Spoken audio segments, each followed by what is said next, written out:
Halo anak-anak, bagaimana kabar kalian nih? Semoga selalu sehat dan tetap semangat ya.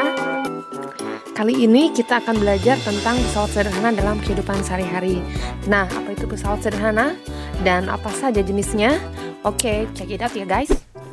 Pada saat kita melakukan aktivitas, biasanya kan kita selalu berupaya agar aktivitas tersebut dapat kita lakukan dengan mudah. Nah, alat bantu yang digunakan untuk mempermudah pekerjaan kita nih disebut pesawat sederhana. Bagaimana cara pesawat sederhana tersebut mempermudah pekerjaan manusia? Ada 3 caranya. Yang pertama bisa dengan mengubah arah gaya, yang kedua dengan cara menggandakan gaya, atau yang ketiga dengan cara mempercepat gaya. Besarnya gaya yang digandakan itu bisa dilihat dari harga KM. KM singkatan dari keuntungan mekanis. KM ini menunjukkan berapa kali pesawat sederhana tersebut menggandakan gaya.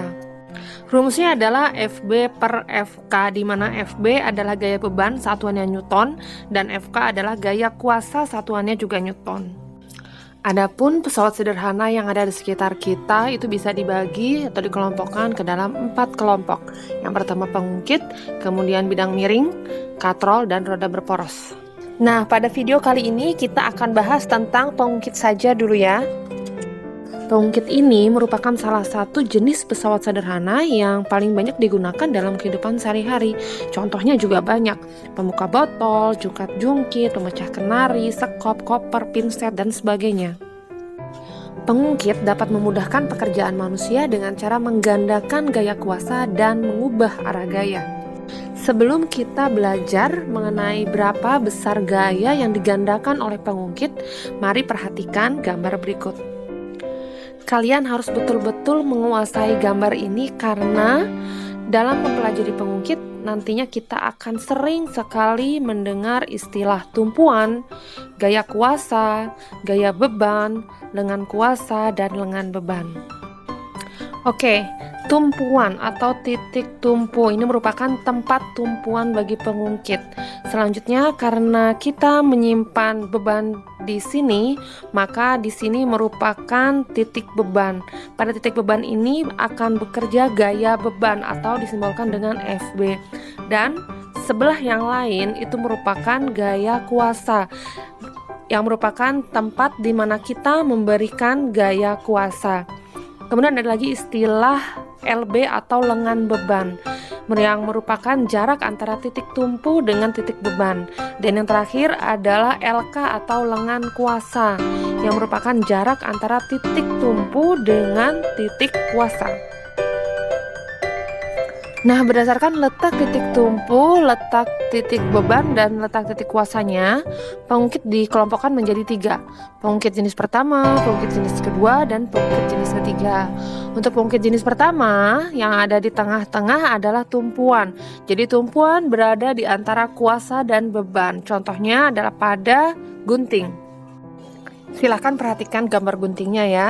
Nah, yang tengah ini adalah titik tumpu. Sedangkan bagian ditunjuk ini adalah tempat di mana kita memberikan gaya kuasa.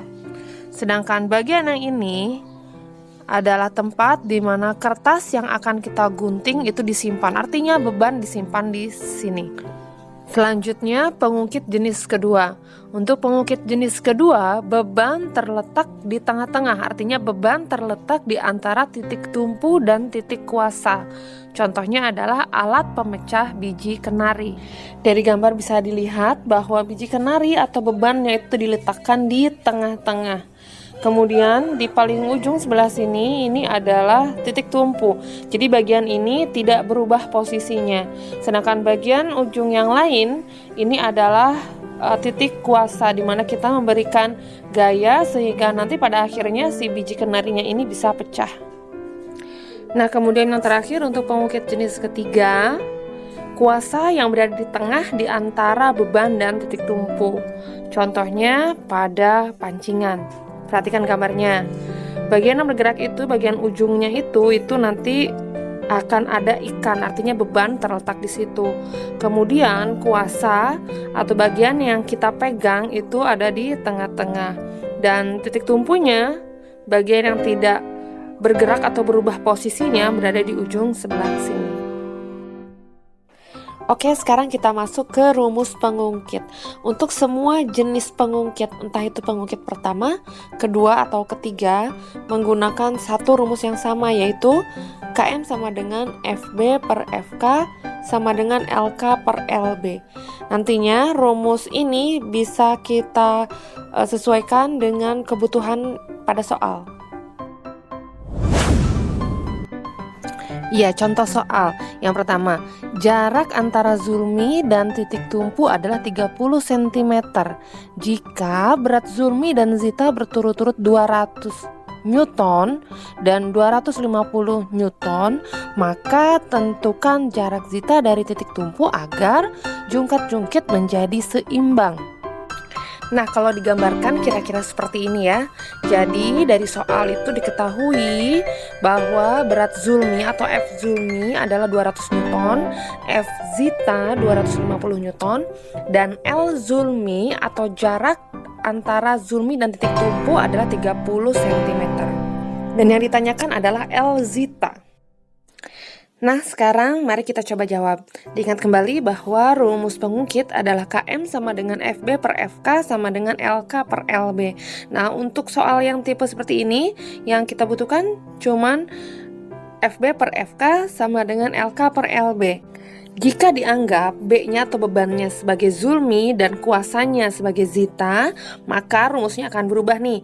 Jadi F Zulmi per F Zita sama dengan L Zita per L Zulmi.